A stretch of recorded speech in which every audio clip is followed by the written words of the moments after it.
Hello friends, today we are going to talk a little bit about food preparation, a little bit about prepping. I am going to make some salsa with you. I'm having actually some girlfriends over tomorrow night. So I want to go ahead and prepare today. We used to, pre-COVID, once a month go to Chili's, the three of us. We have been friends for many years. We used to go to Chili's for their flavor of the month margarita. Well, we haven't been, needless to say, since this all started back in March. So I am tired of waiting. So I sent them a quick text and said, hey, how do watermelon margaritas sound? I have never made watermelon margaritas, but I thought I'm just gonna have them here. So they are coming tomorrow night. What we normally do at Chili's is just get their chips and salsa, which is so yummy, and the flavored margarita. So I said I will provide the flavored margarita and chips and salsa. If you guys want to bring something to munch on, then that's great, but don't think you have to. Just come by. I miss you. I need you. I need to be with some people other than my husband, and nothing against my husband. I love him dearly, but I miss my girlfriends. So I have gotten together with my Bible study group a couple of times to meet for lunch, outside dining. We do live in Southern California, and the restrictions are still pretty severe, loosening up a little bit, but still pretty severe. So we have done some outdoor dining, but I want these two special ladies in my home so that we can visit just like normal. So that is what we are going to talk about today. We are going to talk about food prep, finding the best deals, purchasing multiples, how I store and prepare those to be put up, and then also I'm going to show you my salsa recipe, which is oh so yummy. I did make for the first time, I'm not sharing this today, and I will share it with you, green tomatilla salsa, which I made for the first time last week. So I did freeze some of that, so I will take that out, but I'm making also a red salsa, so we will be going over that. So that's what's on the agenda today. Of course, we're going to continue on with Let Me Be a Woman. I hope you guys are enjoying this, and I do see that you are in the comments, and thank you for my hair. I got it cut for the first time in 6 months last week, and it made me a new woman. I'm telling you, I have wanted to do videos, but I just haven't had it in me. I haven't felt myself. So I went and had her take like 2 inches off, a little bit of a wedge cut here, and I'm loving it. I feel like a new person. If you can get your hair cut and you haven't, do it. Next up, when they open pedicures, I need a pedicure. So that is probably a little ways down the way here. Anyways, that's all the chit chat this morning. Let me go ahead and show you that salsa recipe. As always, I'm so glad you came back. Let's go make some salsa. One of the things I am trying to do now that it's just my husband and I is save money on our grocery bill. You think that it would have happened naturally, but it really hasn't. So I am trying to be diligent about reading the local paper. We get a food bundle that comes, for lack of a better word, once a week. So I pull it apart. I have about 5 grocery stores that I can rotate between. I'm not opposed to going to 2 or 3 at a time. I shop once a week. So this particular week, we had at one of the local stores onions, 3 pounds for $1, red and brown. So for me, that's a huge deal because we eat a lot of red onions. My husband has them in salad. He uses them on sandwiches. I go through probably 2 a week. So I did pick up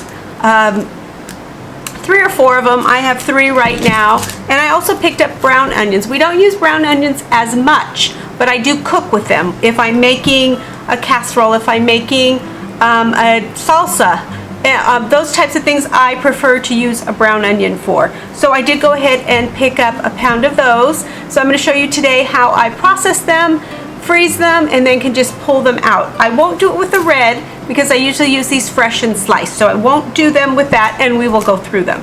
But the brown onions, I will show you how I process them, package them, and store them so that I can pull them out whenever I want.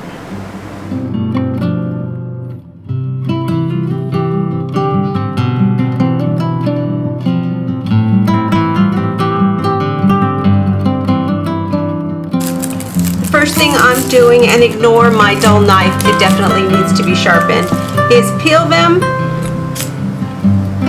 quarter them, and put them in the food processor.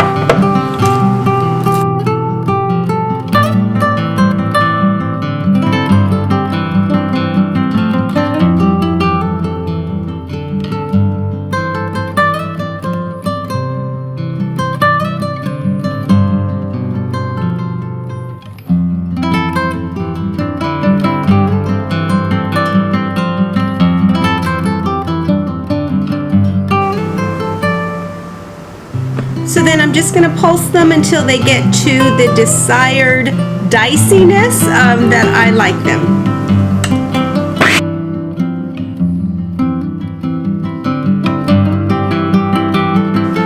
That looks good. And so one time peeling, one time crying, one time dicing, and I only have to clean this one time. So that is how I prepare them.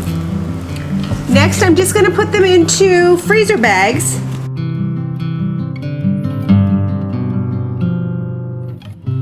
Once they have frozen solid, then I can move them around in the freezer and they don't take up much space at all. Next time I need onions, I'll just pull out a baggie. I store what I don't use when I first pull them out in a little glass jar, and then I keep that in the refrigerator and it will last a couple of weeks, no problem.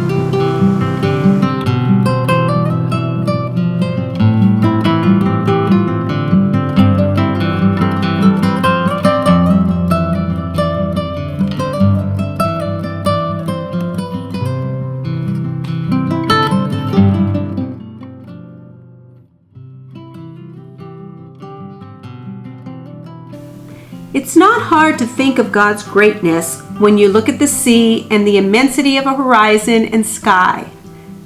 It's not hard to think of the power of His imagination when you study the design of shells. We believe in the creation story in the first 2 chapters of the Bible, and we delight in knowing that the Maker of all that list of marvels delighted when He looked at them. He made each thing according to the word of His power, and when He looked at it, He saw that it was good. He made man in His own image, and then for the first time, God saw something that was not good. It was not good for the man to be alone. God determined to make a helper fit for him. But for the man, there was not found a helper fit for him.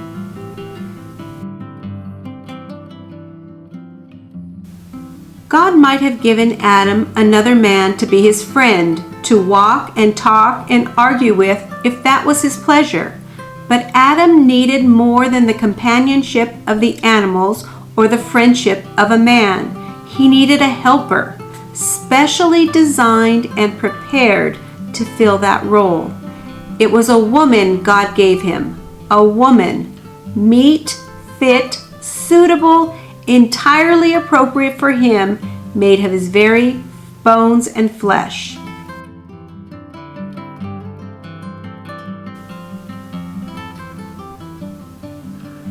For man was not made from woman, but woman from man.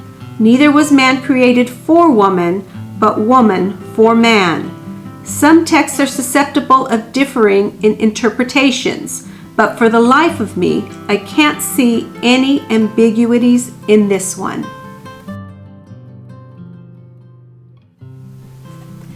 Ladies, it is with such pride that we were created as the only thing suitable for a man to help him, made of his very own flesh and bones.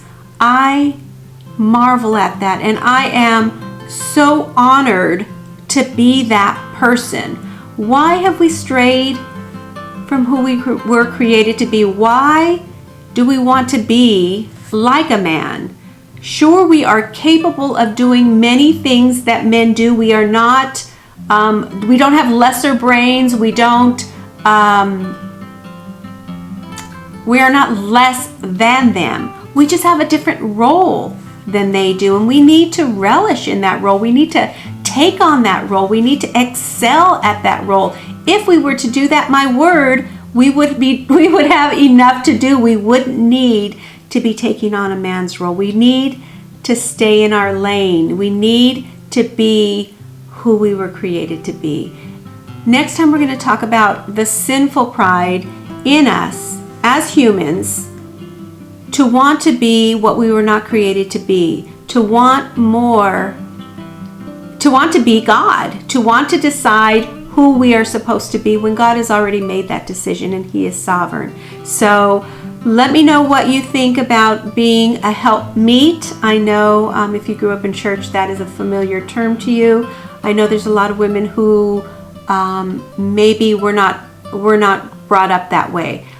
Because that is what society has told us. We are not anybody's subservient person, which is, of course, not what God intended. He intended us to be the missing link, the best suitable, compatible completion to His creation of man. I am enjoying this book with you. I hope a few of you have purchased it. Let me know in the comments if you have. That's all for today. Thank you for stopping by, and I'll see you in the next video.